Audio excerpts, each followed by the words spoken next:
Cooking oil को दूध के अंदर डालते ही आप हैरान रह जाएंगे।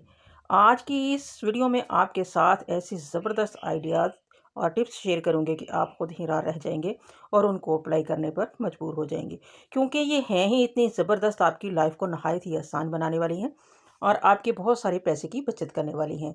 आज की इस वीडियो में बहुत सारे ऐसे लाइफ हैक्स, टिप्स, ट्रिक्स शामिल किए गए हैं जो मनी सेविंग है, टाइम सेविंग है और आपकी लाइफ को नहायत ही ईजी बना देंगे।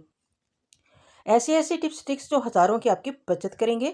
अदरक को सेव करने का ऐसा अमेजिंग तरीका और आलू छीलने का ऐसा ज़बरदस्त तरीका जिसमें ना तो पिलर यूज़ होगा और ना ही हम छुरी का यूज़ लेंगे। फ्रेंच फ्राइज बनाने के लिए हम घर में ही कैसे एक जैसी कटिंग आलू की कर पाएंगे, और इसके साथ साथ बहुत सारी इस तरह की टिप्स जो आपकी डेली लाइफ को नहायत ही ईजी बनाएंगी। और तवे की क्लीनिंग के साथ साथ ऐसे ज़बरदस्त टिप्स दूंगी कि एज ए नॉन स्टिक तक आपका तवा बहुत ही यूज़फुल तरीके से काम करेगा, ना तो आपकी रोटी चिपकेगी और एज ए नॉन स्टिक भी आप इसको यूज़ कर सकेंगे। Welcome back to my channel बिस्मिल्लाहिर्रहमानिर्रहीम। शुरू अल्लाह के पाक नाम से जो बहुत बड़ा मेहरबान निहायत रहम करने वाला है। अस्सलाम वालेकुम, कैसे हैं आप सब लोग? उम्मीद है अल्लाह ताला के फजल करम से ठीक ठाक होंगे, ज़बरदस्त होंगे। अल्हम्दुलिल्लाह मैं भी ठीक हूँ। तो बिना टाइम वेस्ट किए वीडियो को स्टार्ट करते हैं। तो आज की मेरी पहली टिप आटे के रिलेटेड है कि जब भी हम आटा गूंथते हैं ना, तो हमारा जो आटा है ना वो बर्तन को लग जाता है। बहुत दफ़ा ऐसे होता है कि एक प्रॉब्लम सी क्रिएट हो जाती है, तो इसको उतारना भी मुश्किल होता है, तो काफ़ी हमारा जो टाइम है वेस्ट हो जाता है। तो आज ज़बरदस्ती टिप देने लगी हूँ कि आपने कुकिंग ऑयल ले लेना है, चाहे वो सरसों का हो ऑयल, चाहे वो कुकिंग ऑयल जो हम घर में यूज़ करते हैं वो। इसको आपने कॉटन पे लगा के ना अपने इस बर्तन को थोड़ा सा अपने इस तरीके से ना सारे मल लेना, जैसा कि वीडियो में आपने देखा है।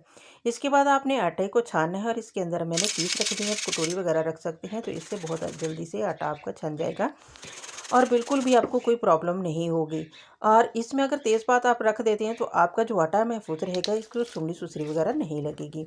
अब नेक्स्ट टिप जो है मेरी, वो आटे को जब भी हम सर्दियों में गूंथते हैं ना, तो आपने नीम गर्म से थोड़ा सा ज़्यादा गर्म पानी लेना है और इसके साथ आपने सारे आटे को गीला कर लेना है, जैसा कि वीडियो में आपने देखा है। ये देखिए, साथ ही साथ बर्तन भी बहुत ही अच्छे से क्लियर हो रहा है, क्योंकि इसके नीचे मैंने पहले ऑयल लगाया था। सारे आटे को आपने अच्छे से गीला कर लेना है। तो बास दफ़ा ना कमेंट में मुझे लिख देते हैं कि आप ना उल्टे हाथ से आटा गूंथते हो, लेकिन मैं उल्टे हाथ से आटा नहीं गूंथती। मैं सिर्फ उल्टे हाथ के साथ आटे को गीला करती हूँ और सीधे हाथ से पानी डालती हूँ और फिर दोनों हाथों के साथ मैं इस तरीके से आटा गूंथती हूँ। इसके बाद आप बहुत ही ज़बरदस्त टिप आगे चल कर दूँगी। आपने इस फुल को टिप को देखना, अगर देखेंगे ना तो आप हैरान रह जाएंगे और खुश भी हो जाएंगे और आपके पैसे की भी बचत होगी। तो ये जब हम तेल तो यूज़ कर लेते हैं, लेकिन इसके इस पैकेट को हम डिस्कार्ड कर देते हैं। हालांकि इसमें काफ़ी सारा ऑयल लगा होता है, तो आपने कुछ इस तरीके से ना, जिस साइड पे इसकी सिलाई होती है उस साइड से भी आपने इसकी कटिंग करनी, दूसरी साइड से नहीं करनी। जैसा कि आप वीडियो में देख रहे हैं, इसमें से ना काफ़ी कतरे जो गिर रहे थे ना, तो फिर मैंने इसको आटे के ना ऊपर ही कर दिया। ये देखें, अब आपने इसको इस तरीके से ना आटे के ऊपर ही लगा लेना है। तो ये मैं अभी आपको चेक करवाती हूँ कि इसमें से कितना ऑयल निकला है। हम इसको जितना मर्जी भी इसको ना दबा दबा कर निचोड़ लेना, तो फिर भी इसके अंदर ऑयल रह जाता है। तो अगर आप इसको इस तरीके से आटे के ऊपर डाल देंगे ना, तो आपके आटे पे एक मोटी सी जो पेपड़ी होती है वो भी नहीं जमेगी, आटा ब्लैक भी नहीं होगा और आटा बिल्कुल फ्रेश रहेगा। अब मैंने क्या किया कि वही जो नीम गर्म पानी है ना, इसी बर्तन के अंदर मैंने डाल दिया है और डालने के बाद आटा जो है ना, उसको मैं कुछ इस तरीके से उठा के ना कि पेड़े वाली शक्ल इसको दे दूँगी, इसकी शेप इस तरीके से करके ना उसी बर्तन में मैं इसको रख दूँगी। अब ये जो पानी है भी नीम गर्म, सर्दियों का मौसम है और इस पानी को मैंने अब आटे वाले बर्तन में डाल लिया। इसी के अंदर आप अपने हाथ धो लीजिए और बर्तन को भी अच्छे से क्लियर कर लीजिए। अब ये जो पानी है नीम गर्म है, हम परिंदे जो होते हैं ना, हम मुर्गियाँ वगैरह जो अगर तोते वगैरह या पैरट्स वगैरह बच्चों ने रखे हैं, तो उनको ये नीम गर्म पानी सर्दियों में नीम गर्म करके ही डालते हैं। तो ये पानी उनको डालिए, ताकत वाला है और ये बहुत ही ज़बरदस्त उनके लिए मुफीद भी रहेगा। और ये हमारा पानी जो है ना, या इसको अगर आपके पास परिंदे नहीं हो तो इसको पौधों में डाल दीजिए या फिर किसी दीवार पर गिरा दीजिए, क्योंकि ये इसमें आटा मिक्स हुआ हुआ है, थोड़ा बहुत तो हो ही जाता है, हम हैंड्स वगैरह धोते हैं। तो उम्मीद करती हूँ ये मेरी टिप आपको पसंद आई होगी। तो अब चलते हैं नेक्स्ट टिप की तरफ। नेक्स्ट टिप भी बड़ी ही ज़बरदस्त है कि हमारे पास जब थोड़ी सी ये ब्रेड बच जाती है ना, तो इसको हमने सेव करना होता है 1-2 दिन के लिए। तो कुछ इस तरीके से हम ना इसको रोल कर देते हैं। तो ये बिल्कुल गलत तरीका है, ऐसे कभी भी ना इसको रोल करके ना शापर को रखें। तो आपने करना क्या है कि एक ज़बरदस्त आइडिया देने लगी हूँ। 2 आइडिया दूँगी, जो आपको पसंद है वो कर लीजिए। दोनों ही ज़बरदस्त है, दोनों में ही आपकी जो ब्रेड है ना वो बिल्कुल सेव रहेगी। एक तो ये है कि आपने इस तरीके से ना शापर को घुमाना है, घुमाने के बाद ना आपने इसको ऊपर वाला इतना घुमाना है कि जो ऊपर वाला ना नीचे वाले पे टाइट होकर आ जाए। क्योंकि मेरे ब्रेड कम है तो इसलिए मुझे ज़्यादा इसको घुमाना पड़ा है, तो ज़्यादा इसको मैंने रोल किया है। तो अगर आपकी जितनी ब्रेड है उस हिसाब से इसको रोल कीजिए। अब न दूसरा तरीका है वो भी बड़ा ही ज़बरदस्त है, उससे भी ब्रेड आपकी महफूज़ रहेगी, बिल्कुल फंगस नहीं लगेगी, क्योंकि अगर हम इसको इसमें नमी आ जाती है ना तो फिर इसको फंगस लगना शुरू हो जाती है। तो हमने इसके अंदर जो नमी ना उसको ख़त्म करना है, उसको इसके अंदर जाने से रोकना है। तो दोनों साइडों पे है ना 2-3-3 4-4 इंच का फासला छोड़कर ना ब्रेड से मैंने कट लगा लिए हैं। लगाकर मैंने इसको अच्छे से टाइट किया है। तो बहुत ही ज़बरदस्त ये भी तरीका है। इस तरीके से भी हमारी जो ब्रेड है ना वो बिल्कुल महफूज़ रहेगी, सेव रहेगी, बिल्कुल फंगस नहीं लगेगी और बिल्कुल फ्रेश रहेगी। तो चलते हैं अब ज़बरदस्त नेक्स्ट आइडिया की तरफ। इस तरह गाजरें अगर पड़ी रहती हैं ना 2-4 दिन तो ये फूटना शुरू हो जाती है, इनकी जड़ें निकलना शुरू हो जाती हैं और साथ ही ये कम जूसी हो जाती हैं, सूखना शुरू हो जाती हैं। तो अगर हमें इनकी ज़रूरत पड़े तो आपने करना क्या है कि इसको ना पानी में इस तरीके से डाल कर ना रख देना 3-4 घंटे के लिए, जूसी भी हो जाएंगी और फ्रेश भी हो जाएंगी। अब चलते हैं नेक्स्ट टिप की तरफ। नेक्स्ट टिप भी बड़ी ही ज़बरदस्त है, तो मैं तो ये अक्सर यूज़ करती हूँ। अक्सर क्या है कि मैं तो ये करती ये तरीका हूँ, जो पिछली वीडियो में मैंने आपके साथ शेयर किया था। तो मैं इस तरह कंटेनर में पानी डालकर 1 चम्मच नमक डालकर ना अच्छे से मिक्स करके उसमें ना अदरक रख देती हूँ। अब मैं इसको रिजल्ट आपको दिखा रही हूँ। ये देखिए काफ़ी ज़्यादा जो मैंने इसको यूज़ कर लिया, अब थोड़ा सा पड़ा था तो इसमें काफ़ी अब स्पेस थी, तो मैं और दूसरा जो मैंने रखा हुआ था ना वो भी मैंने कहा इसमें डाल दूँ, क्योंकि वो पड़ा हुआ सूख रहा था। इस तरीके को भी आप देखिए कि गलता तो नहीं है, ख़राब तो नहीं होता, लेकिन ये सूख जाता है। ये देखिए इसके छिलके देखिए। और वो जो मैंने पहले आपको दिखाया तो वो बिल्कुल इस तरह का था, अब अभी हम ज़मीन से उखाड़ कर उसको लाए हैं ना, इस तरीके का हुआ हुआ है, बिल्कुल फ्रेश हो गया है वो। अब इसको भी मैं उसके अंदर थोड़ा-सा मैंने यूज़ करना था सालन के लिए, तो और बाकी मैं इसके अंदर डालकर इसको भी ऐसे ही मैं रख दूँगी। और शर्त ये है कि इसको पानी में बिल्कुल डिप होना चाहिए। अब आप मौसम चेंज हो रहा है तो इसको आप फ्रीज़र में रख लीजिए। अब चलते हैं नेक्स्ट टिप की तरफ। नेक्स्ट टिप मेरी आलू पिलर छीलने के रिलेटेड है, कि ना इसके लिए हम तो पिलर यूज़ करेंगे, ना ही हम छुरी का यूज़ करेंगे, क्योंकि इसके ऊपर इतनी बारीक लेयर होती है ना कि बड़ी आसानी के साथ मैंने इन्हें ये जो बर्तन धोने वाली जाली ना उसके साथ ही साफ़ कर लिया है, क्योंकि नए आलू होते हैं इसके ऊपर बिल्कुल बारीक सी लेयर होती है, आसानी के साथ उतर जाती है। लेकिन जैसे जैसे ये टाइम गुजरता जाएगा तो फिर इसकी लेयर जो है ना मोटी हो जाती है। तो अब देखिए आपके सामने मैंने कितनी ज़बरदस्त तरीके से आलू को मिनटों में छील लिया है और बहुत ही ज़बरदस्त तरीके से ये छील भी चुके हैं। अब इसकी कटिंग का तरीका भी मैं आपको बताती हूँ कि जब हमने चिप्स काटनी होती है ना तो बच्चे ज़ाहिर है खाते हैं, तो ये आलू कुछ ना गोल मटोल होता है, तो इधर उधर ना लटका रहता है कटिंग बोर्ड के ऊपर, और अच्छे से इसकी चिप्स भी नहीं कट पाती। तो आज ज़बरदस्त आइडिया देने लगी हूँ कि अगर बाज़ार जैसी आपने चिप्स काटनी है कि और वो भी घर बैठे मशीन जैसी काटनी है, तो इस तरीके से आपने आलू को ना साइडों से उतार लेना है। उतारने के बाद वो जो उतारा हुआ आलू है ना उसकी भी मैं आपको आगे चलकर बताऊंगी कि उसको आपने क्या करना है। आपने कुछ इस तरीके से ना इसके स्लाइसेस बना लेने हैं, कि जैसे बनाने के बाद आपने एक दूसरे के ऊपर रख कर ना इसको इक्वल आपने फिर इसकी कटिंग करनी है। तो बहुत ही ज़बरदस्त तरीके से बिल्कुल इक्वल कटिंग होती है, बहुत ही जैसे वो मशीन से की हुई है, वो बाज़ार वाली चिप्स की तरह ये इसकी कटिंग हो जाती है। तो ट्राई ज़रूर कीजिएगा, तो इसका फीडबैक भी मुझे ज़रूर दीजिएगा कि मेरी टिप आपको कैसी लगी। ये देखिए बिल्कुल इक्वल साइज़ के सारे पीसेस हैं। अब जो हमने साइडों से उतारे थे ना उनको भी हम बिल्कुल इक्वल साइज़ में ही इसकी भी कटिंग करेंगे। ये देखिए कुछ इस तरीके से उनको भी मैंने एक दूसरे के ऊपर रख कर ना इस तरीके से हमने इसको भी कट कर लिया है। अगर हम पूरी आलू की इस तरीके से कटिंग करते तो कभी भी नहीं हमारे से इस तरह की चिप्स कटनी थी, जैसे अब हमने इसकी चिप्स काट ली है। तो उम्मीद करते हैं ये टिप पसंद आई होगी। तो अब चलते हैं जिस तरीके से मैं चिप्स बनाती हूँ वो तरीका आपके साथ शेयर करने लगी। तो मैं अपने चिप्स के हिसाब से के ऊपर मसाला जात ऐड करती हूँ।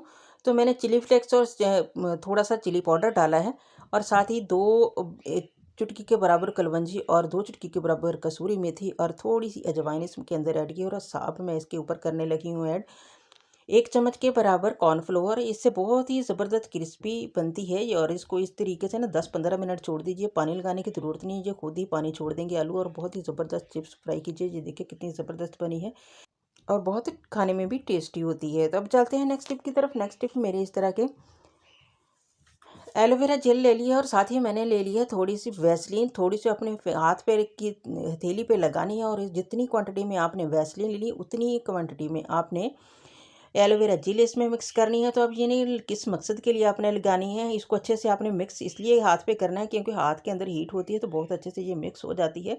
अब आपके जहाँ से भी हाथ फटे हुए हों, गाल फटे हुए हों, एड़ियाँ फटी हुई हों, वहाँ पे आप इसको लगा लीजिए और ऊपर से इसको कवर कर दीजिए। तो 1-2 दिन के अंदर अंदर ही आपके हाथ और पाँव और आपके गाल बिल्कुल ठीक हो जाएंगे। इसको ज़रूर ट्राई कीजिएगा, बहुत ही इफेक्टिव ऐसी ज़बरदस्त बिल्कुल ज़ीरो कॉस्ट में रेमेडी मैंने आपको बताई है और इसका रिज़ल्ट जो है ना 100% आपको मिलने वाला है, तो ज़रूर इसको ट्राई कीजिएगा। तो और इससे हाथ बहुत ही नरम और नाज़ुक, सॉफ्ट और मुलायम हो जाती हैं, एड़ियाँ भी ऐसी हो जाती हैं और आपके गाल भी ऐसे ही हो जाते हैं। ये देखिए रिज़ल्ट आपको दिखा रही हूँ, पहले ही एप्लीकेशन में ज़बरदस्त रिज़ल्ट मिलता है। तो अब चलते हैं नेक्स्ट टिप की तरफ। नेक्स्ट टिप मेरे दूध के रिलेटेड कि जब भी हम दूध बॉयल करते हैं ना, तो दूध जो ना किनारों तक आ जाता है और सारा बर्तन को लग जाता है, फिर हम छुरी से उसको उतारते हैं। तो अब एक ज़बरदस्त सी टिप देने लगी हूँ कि अपने कुकिंग ऑयल लेना है और थोड़ी सी कॉटन पे उसके लगा के ना, कॉटन को अच्छे से आपने निचोड़ लेना है और साइडों पे सारे ना आपने कुकिंग ऑयल को ना इस तरीके से, जैसे मैं आपको वीडियो में दिखा रही हूँ, आपने इसको लगा देना है बर्तन को। तो जब आप ऊपर उठेगा ना, तो कभी भी इसके साथ नहीं चिपकेगा। बिल्कुल आपका बर्तन ऐसे ही क्लियर रहेगा जैसा कि आप वीडियो में देख रहे हैं। तो बहुत ही ज़बरदस्त इफेक्टिव टिप है, ज़रूर ट्राई कीजिए, इसका फीडबैक भी मुझे ज़रूर दीजिएगा। अब चलते हैं इसी के रिलेटेड नेक्स्ट टिप की तरफ कि जब हम दूध बॉयल करते हैं ना, तो वो ऊपर आ जाता है, बाहर गिर जाता है, तो हमें फिर काफ़ी परेशानी का सामना करना पड़ता है, उसको संभालना ही मुश्किल हो जाता है। तो आप इस पौवे को ना इसके अंदर इस तरीके से उल्टा करके रख लीजिए, सीधा नहीं रखना, उल्टा रखना है। तो इससे अगर आपका दूध जब बॉयल होगा ना, तो कभी भी ऊपर नहीं उठेगा, पकता रहेगा, आपको किसी भी परेशानी का सामना नहीं करना पड़ेगा। ये देखिए दूध पक रहा है, ऊपर नहीं उठ रहा है। यहाँ से इसके है ना हवा की क्रॉसिंग होती है, तो ऊपर को हवा निकलती है, नमी इसके अंदर जाती है। हवा यानी कि इसके अंदर जाती है, तो फिर ये ऊपर नहीं उठता। तो बहुत ज़बरदस्त टिप है, ज़रूर ट्राई कीजिएगा और इसको अप्लाई करके फीडबैक भी ज़रूर दीजिएगा। तो इस तरीके से जब भी दूध बॉयल करने लगे, तो लास्ट में इस बर्तन को इसके अंदर रख दीजिए, कोई मुश्किल नहीं है, तो आपका ही इसमें फ़ायदा है। चलते हैं नेक्स्ट यूज़फुल टिप की तरफ कि जब भी हम मसाला भूनते हैं ना, मसाला बनाते हैं, तो प्याज उसमें ना कुछ इस तरह खड़े खड़े रहते हैं। इनको गिलाने के लिए आपने करना क्या है कि प्याज को थोड़ा सा फ्राई करके ना, उसके अंदर थोड़ा सा पानी डालकर ना ऊपर से कवर कर देना है। तो 3-4 मिनट के अंदर अंदर प्याज आपके बिल्कुल गल जाएंगे। अब चलते हैं नेक्स्ट टिप की तरफ। नेक्स्ट टिप भी बड़ी ज़बरदस्त है, तवे के रिलेटेड है, जुड़े रहिएगा वीडियो के साथ अगर आप इससे फ़ायदा उठाना चाहते हैं।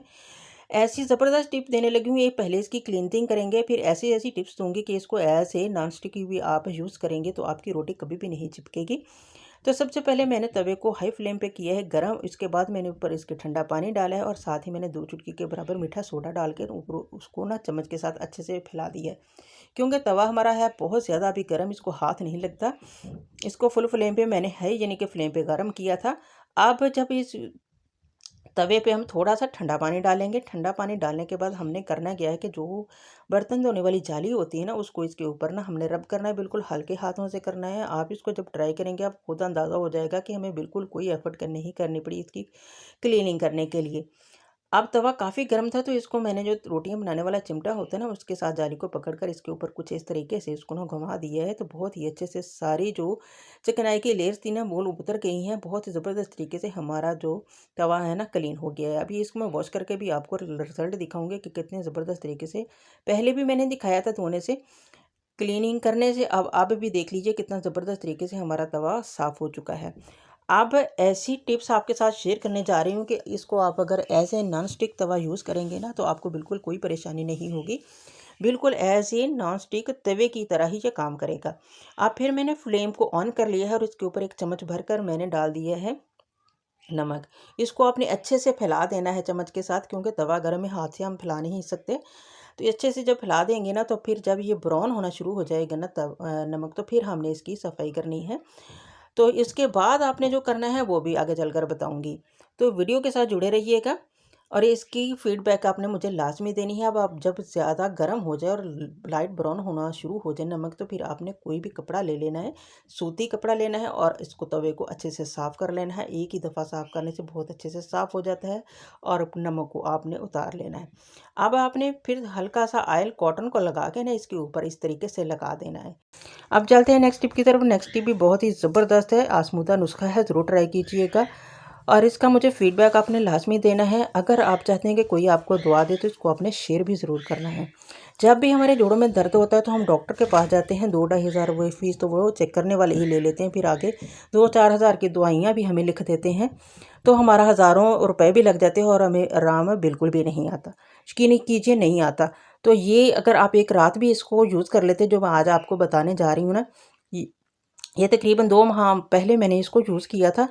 तो अब मेरे जहन में है कि मैं आप लोगों के साथ भी क्यों ना ये टिप शेयर कर दूँ। ये सिर्फ एक रात के लिए किया था क्योंकि मेरे घुटने में दर्द शुरू हो गया था, तो मैं दोनों ये चीज़ें मंगवाई और इसको फिर मैंने ना, मेरे खड़े नहीं हुआ जाता था, पता नहीं क्या हो गया था, तो मैंने ना फिर लगाया। एक रात के अंदर अंदर ही मुझे इसका रिजल्ट मिल गया और बिल्कुल मेरा घुटना ठीक हो गया था। दोबारा मुझे लगाने की ज़रूरत नहीं पड़ी। लगाना आपने कैसे कि हाथ के ऊपर आपने इसके दोनों के दो कतरे डाल लेने और अच्छे से मिक्स करके जहाँ भी आपके जिस जोड़ में भी पेन हो रही है, जहाँ भी हो रही है, तो वहाँ पे आप इसको लगा लीजिए। या इस तरह के नी मिलते हैं, एल्बो मिलते हैं, वो आप चढ़ा लीजिए। अगर आपके पास नहीं है तो गर्म पट्टी वो मैंने आपको दिखाई है, वो आप इसके ऊपर चढ़ा लीजिए, इसके ऊपर लगा लीजिए। बहुत ही ज़बरदस्त है, बुज़ुर्गों के लिए लाजमी इस्तेमाल कीजिए क्योंकि उनके जोड़ों में तो दर्द होता ही रहता है। मैं भी अपनी सास के लिए, यानी कि अम्मी बोलते थे, इतनी रिस्पेक्ट करते थे, तो उनके लिए यूज़ करती थी।